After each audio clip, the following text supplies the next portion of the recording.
You've talked a lot about America changes in the United States in 1919.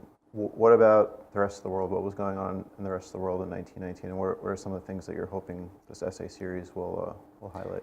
Well, I really hope the series will take on global topics.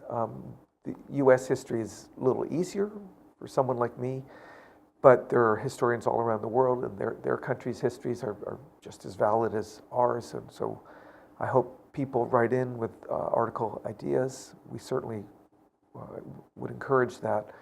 But the world is in great turmoil. The war is fought primarily in Europe, but it brings soldiers from all continents. There are a lot of African soldiers, there are Asian soldiers.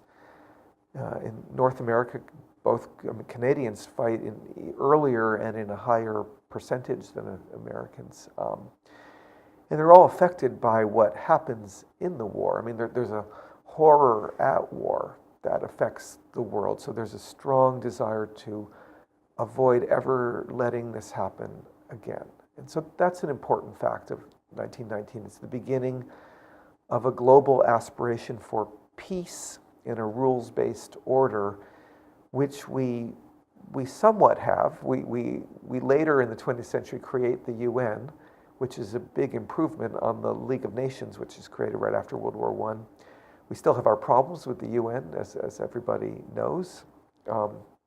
But the aspiration for a rules-based order, of a place for all of the countries on earth to air their grievances, that comes out of the end of World War I.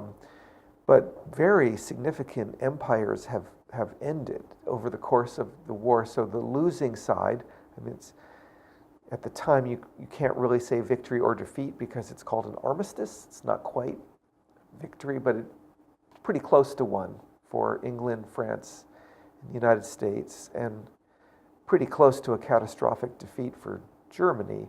But all of these related empires collapse as a result. There is a German empire. One of the sources of tension before the war is that the German Empire wants to expand, and it doesn't have quite enough room to, that France and England have gobbled up a lot of the available territories, and that frustrates the Germans. Anyway, the German territories are available in the wake of defeat, so they're being reassigned by this peace conference in a way that is not exactly pro-democratic. They're just being shifted over to the English and French, or in one case, the Japanese empire. There's a very large Austro-Hungarian Habsburg Empire, and it just folds. So that makes Central and Eastern Europe a very different place than it always has been. And there are countries like Poland and Czechoslovakia and Yugoslavia that are suddenly viable new nations. So these are really important new facts in Europe and in the world.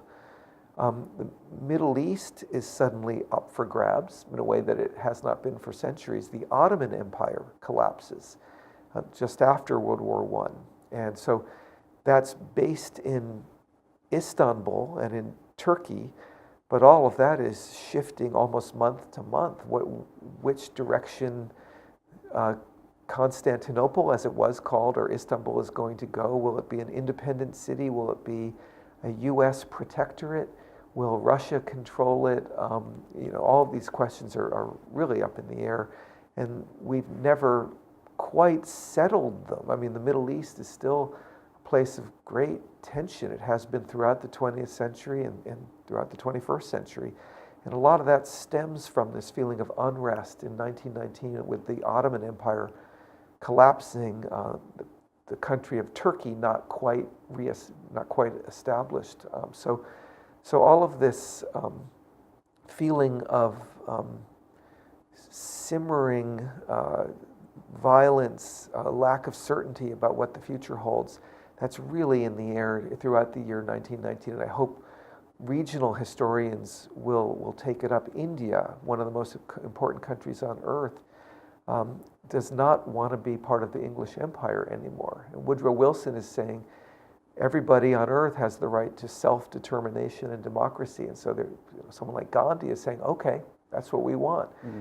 And the English, who are the allies of Woodrow Wilson, are saying, not so fast. We're not quite ready to let go of this piece of our empire yet. So that leads to a lot of tension and violence. There are some violent massacres in 1919. Living in 2019, watching the news, just talking to people, we kind of know that we're living in historic times. There are things going on right now that will be written about, years from now and become part of American history. Do you think people, or do you have any way of knowing if people in 1919 felt the sense of history too, that they were living in these historic times? I do. That's a good question.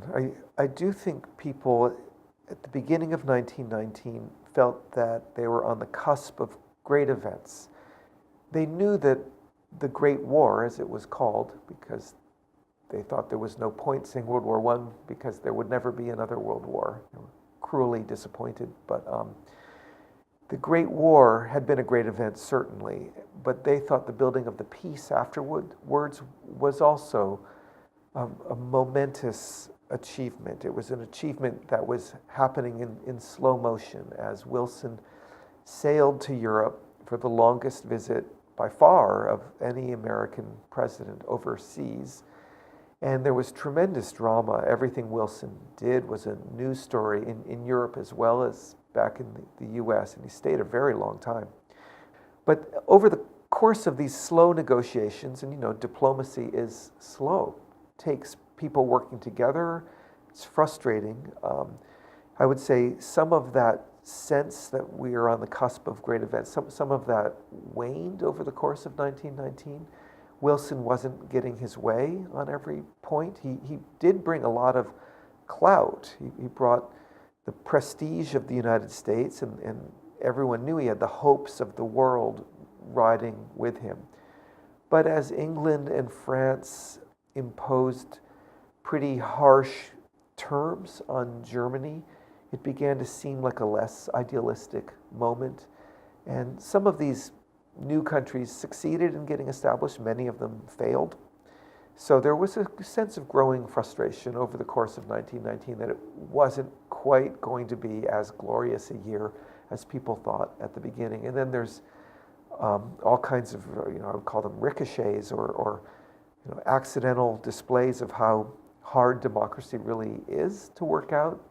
Not only violent suppression of young people marching in a country like India, but even in the United States, which is supposed to be a beacon of democracy and human rights, well, they're having a lot of trouble putting down people who want their form of human rights here in the U.S., and that includes a lot of African Americans who are moving out of the South in huge numbers to places like Chicago and Detroit, Cleveland, New York, and they're not very happy. They're happy to leave the South where they were treated badly. There's a lot of lynching also in 1919, but they don't find quite as warm a reception in the North as they hoped for, and so they're unhappy. And there are race riots throughout the summer of 1919 that get pretty ugly. A lot of people are killed.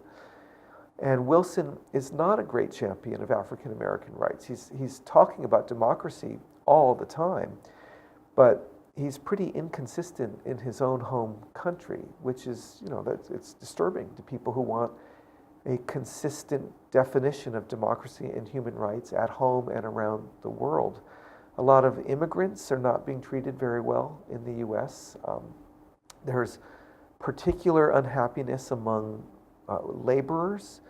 Laborers have been active for decades in the late 19th century and in the early 20th. There are bitter strikes that are suppressed with police and thugs hired by corporation, and all of that is happening in 1919 too. And in some pockets of the country like Seattle and the Pacific Northwest are surprisingly radical, and they definitely do not want to go back to the form of society. It's not just the U.S. government, but a form of living in the United States where corporations can do whatever they want to anybody, and they have a lot of politicians in their pocket. And so the little guy doesn't feel empowered in the US government.